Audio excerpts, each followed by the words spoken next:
Hello everyone. Today we're going to build an AI agent in n8n that takes over the conversations with your outreach customers, and it will schedule meetings with them. It will update your CRM, and the dream here is to just be hands off all communication with clients before they have booked a meeting with you. One thing that you notice when you start doing a lot of outreach is that all of a sudden you go from your job being building fun stuff to like managing a sales funnel and answering emails, which is the most boring thing in the world. So we went ahead and automated that. And I think this will be a good build to go through. I will just fly through it, and I will go through the bigger modules and how to think in and how this is a different way of building than, for example, make.com. And I also compare this flow to the solution we had in make.com and why this is better. All right, let's try it out before we go through it. It's made up of a team of agents working together. So we have this master agent, and you can call it a manager, and it's managing these two specialists. So the calendar agent and the ClickUp agent, which is our CRM. So let's go in here and let's try it out. And I've prepared a little email here. I emailed from my account to this test account, and so, hey, we do outreach, interested? This is obviously not the email we're sending out in our outreach, but just to try it. Hey, yes. But how does it work? All right, let's see that and go back to this and executions. So let's see. The way it's set up is that this module, the trigger here, will go through the email inbox every minute, and then it will check for new emails, and all of those will be entering the agent flow. But there is a way to do immediate triggers on emails. There's like an emap module, but as you see, I had to switch account because adding that emap model just clogged the whole workspace, and so I had to rebuild everything in a new account, and even the support team doesn't know how to debug it. So don't add that module. Just stick to the every minute module in Gmail here. Okay, so I think this is the last one, right? 9:50. Yeah, cool. So it received the email, it went to the agent, and the agent answered. That's what happened here. It has access to its two other agents. It didn't use them this time, but it kept a memory of who this is. And I'm gonna tell you all about that later and why that is such a game changer in this. So we should have a reply here now.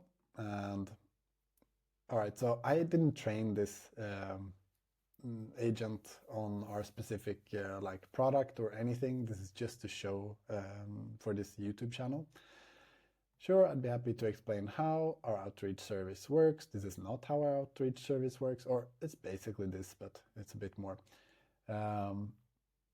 Yeah, so it's answering a question. All right, that's what we need. Okay, sounds good. Let's meet. So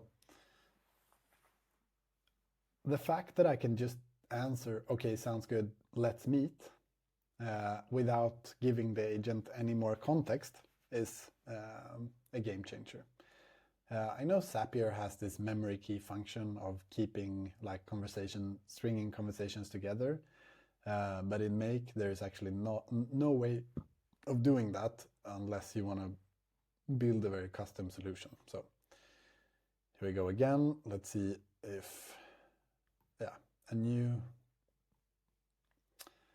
message is being created. And so it received a message. The agent told this agent to go check for available times in the calendar, probably, and then sent back an email. Let's see how that email looks. All right, so excellent. I've checked our calendar, and here are some opportunities for 30-minute meetings, and then it's giving 3 slots that are available and that I can choose from. Do any of these times work for you? Let's do Thursday. Okay. And let's check the agent again. So what the agent needs to do in the next run when it starts is it's now given a few available slots. Now it needs to book that time in the calendar, send an invite to the client, and update our CRM. So before I show you, I can just tell how it works and why it's so different.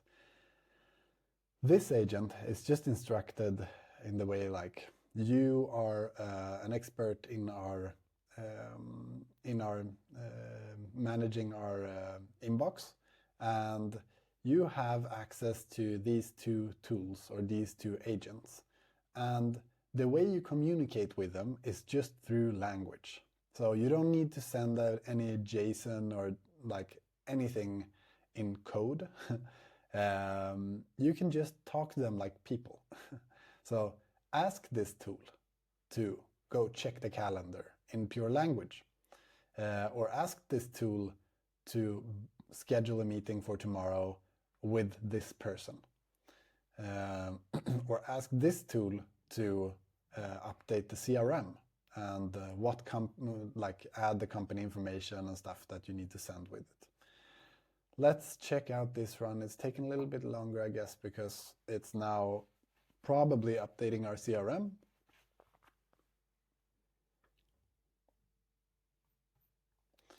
And let's check what the answer looks like.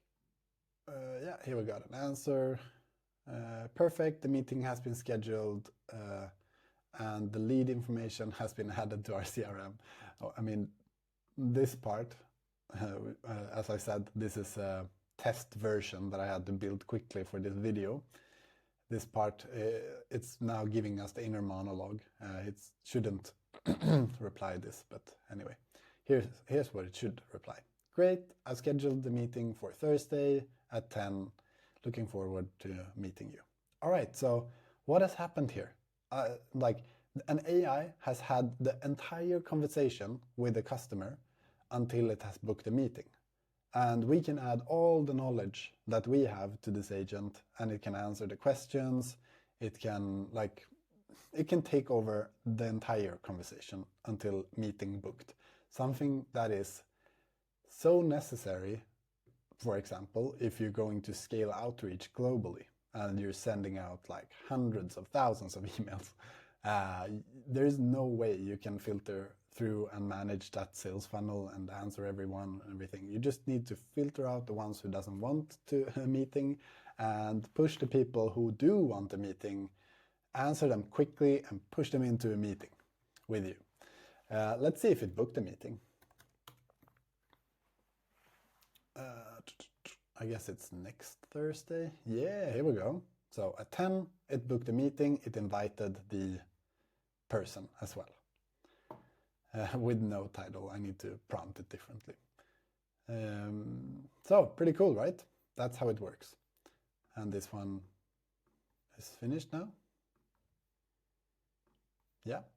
So as you can see, it now used the calendar agent to book the time slot, and it used the CRM agent to update our CRM. Maybe I'll show you how the CRM update looks. No, I'll show you that later. Okay, let's now check how it's set up. So the master agent, So the way, first of all, the way you build agents in n8n is because an agent can have access to these tools, and you might ask, why do you have sub-agents that are specialists? Why not add all the tools to one agent? It's because LLMs are really bad at following like instructions, and if you give them too many options, it will have a hard time prioritize. So you want this, it's actually kind of like people. You want this person here to have not that many cares, except here's your job. These guys can help you with these things. You don't need to know how they do it, but just ask them and they can get whatever you need to answer the customer. So the prompting here is actually in Swedish because we do only outreach in Sweden right now, but I'll translate easily. Here's what they answered, and this is like a variable from the Gmail. Here's the subject, and here's the email from the person you're answering.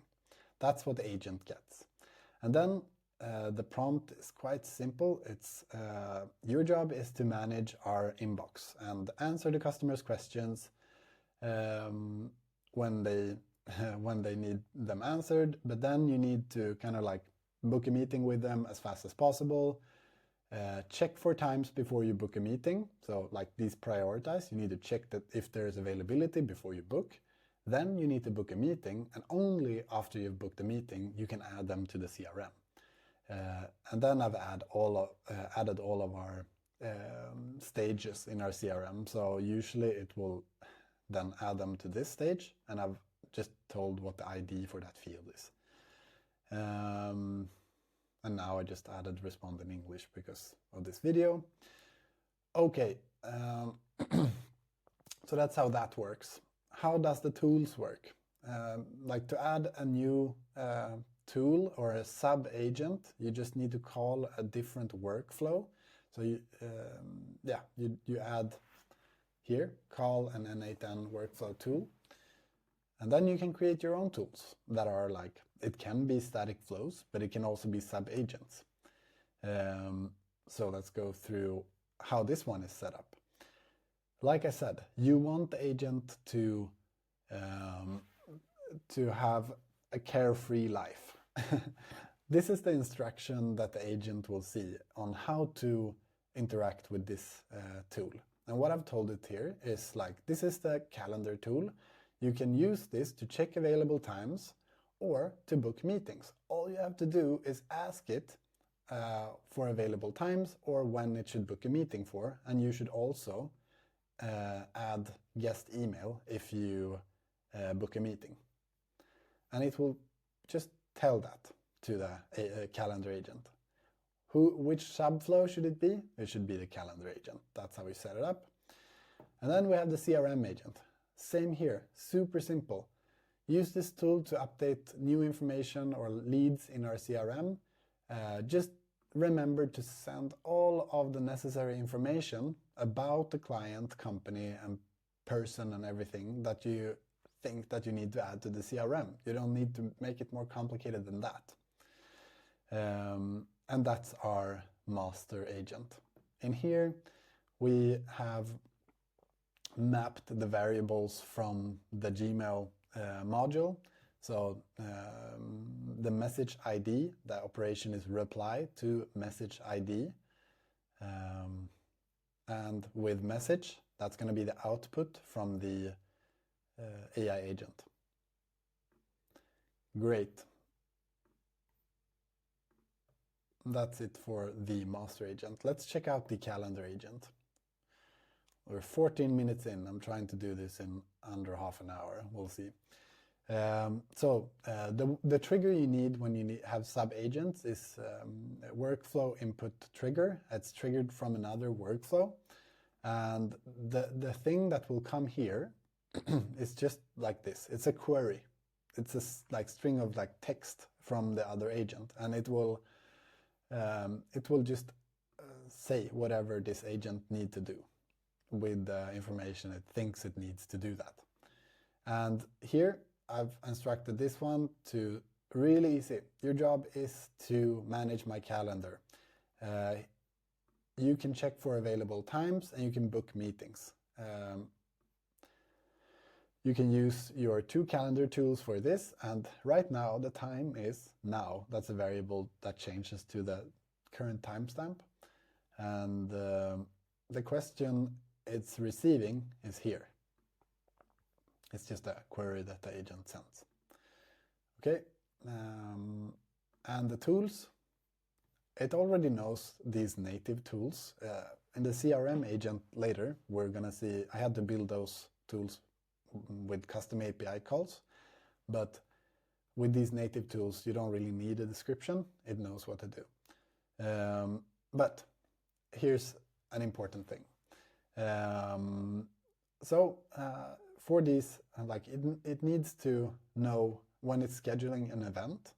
It needs to know from when to when should I schedule an event. All right. And previously, we would have needed to like map these fields to like first converted it into like parse JSON and then mapped those time fields into this specific thing here, and it would be a hassle, just a headache. But what n8n enables is that you can have this variable called from AI, like $from AI, and then you have just like regular JSON, but you can have it in regular text. So start time should be, and then you just describe what the start time will be. Well, it's the starting time of the meeting. And the AI agent will fill in these fields itself. Same here, end time. Well, the end time of the meeting. Same here, the attendees, the people it should invite. Customer email, well, the email of the customer. Pretty self-explanatory, but that's how easy it is now. Next one, check availability. This one is pretty much hard-coded. I just added the timestamp now. It should check availability from now to now plus 14 days ahead. So all the available times from now to 14 days ahead. Let's go back here. And the ClickUp agent, how does that work? The way it works is that this was a little bit more tricky to set up because there were no native tools for ClickUp when I tried this. Maybe there is now, but I didn't want to wait until they've fixed it, so I just made custom API calls. And it's so much smoother than making custom API calls sounds, because all you need to do is, let's start with here. Your job is to manage our CRM. You are going to get instructions of adding a new lead to it, and you need to follow this exact order in the process. And now I've just told it examples of how to format that those responses from the API.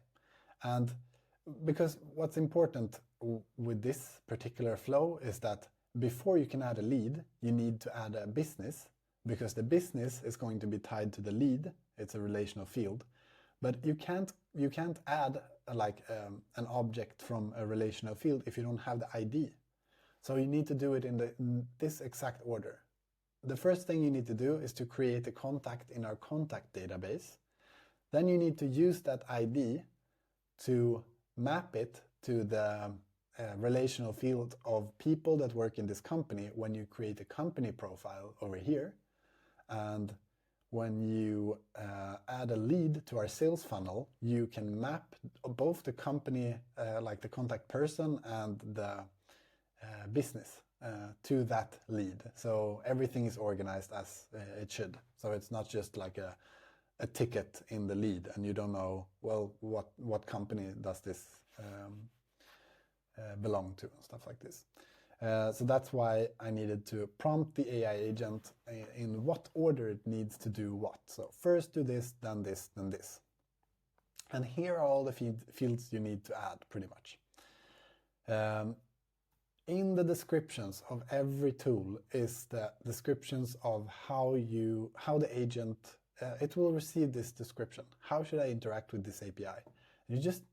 Here I just gave it an example of how it should do. When it adds a contact to the contact list, it should just do it in this order, but it should of course swap this out to the actual name, a little description, and for this custom field you're going to add an email. Then I've just added the endpoint, which is the specific ID here for the list database, and yeah, just the credentials to ClickUp API, and this is the part we need to show here. So what it used to look like in, for example, Make. Oh, did my camera just freeze? There we go. Now I'm back. What it used to look like in Make is you'd have to specify the entire body like this in the JSON body, and then you would probably switch every one of these with variables that you needed to map from a previous step. And yeah, it works, but it's a headache. It's not fluent, and it's not autonomous. And the way we're doing here is, instead that we define the JSON and swap out these variables, we can let the model specify the entire body, and we told it how to interact with this API. So it understands, oh, I want to do this, and here is the way I should do that, and it can come up with its own entire body, and it will just do its thing, and that's a beautiful thing. Let's go to the next thing. The business profile. When you've created a contact, you need to create a business profile, and then I've just told it how to interact with this API, and in ClickUp, it's not like you can just map it to the name of the fields. No, you need the IDs. You need IDs to map them to. So I've just added all of our IDs to our custom fields that it needs to know to map the things that it needs. And then again, I just gave it an example of how it should do the entire API call, and it understands that it should do it like this, but it should change the name to whatever it thinks it's the name based on what the master agent sent. It should map the stage. It should let's swap right. Yeah, it will come up with all of this. And same here, let the model specify the entire body. And let's go over to the last step. Same here, I just told it all the IDs for stuff. And here it's important that it adds the relational field of the company name from the company list that it's received from creating a company. And here the field, you need to know what the ID of the field is before you can add something to it, but it's probably, yeah, it's one of these. So what I'm just giving it is here are all the IDs that you need to know about, that you need to fill in the fields. Here's an example of how you fill in one of those fields, and then it just goes ahead and does it. All right, and that's how that works. I always use Anthropic because it's the best, it sounds more natural. Let's check one more thing that I forgot to mention, and it's the memory key. Right now, I've just written 1, 2, 3, 4, 5, 6, 7, 8, 9, 10 here for this try video. What you should do here is you will map the email address from the person responding. And this is what enables it to have a consistent conversation with multiple people because it's going to remember, oh, I've talked to you before, and this is what we said. When you use the unique memory key that is going to be the email of that person, so the next time that person sends an email, just like we tried, it will remember what we talked about before. This is something very special. Zapier has a function like that as well, but Zapier has nothing that can create actions. I actually did a video of that more than a year ago now, where I just tried to simulate it and create actions through filters and stuff in Zapier. Not very good. So this is the shit. Okay, now we've gone through how how this is set up. I hope it's not too. I hope you learned the basic modules of maybe how to think when you do it yourself, and there are tons of detailed descriptions of it. I thought I'd go through what the same flow would look like in Make, because here it is. We used to use, we call this guy the little octopus, and this is the person that, this is our little agent that used to hold the conversations with our outreach clients. But just the way that this is different and why it's flawed. It does help a lot because it drafts emails and it even sends them if we want to, but it has a lot higher error rate, so we didn't want to let it loose and just answer to everyone. The way this one worked was we would receive a mail hook. It would go to ClickUp and see if it was an existing lead, and then it would go further into this LLM right here. And this was a qualifier or a classifier that would categorize the email into one of 5 categories. So either it was a no, it would go up here. If it was a straight no, never contact us again, please remove me from your list, it would give a little answer based off these templates right here.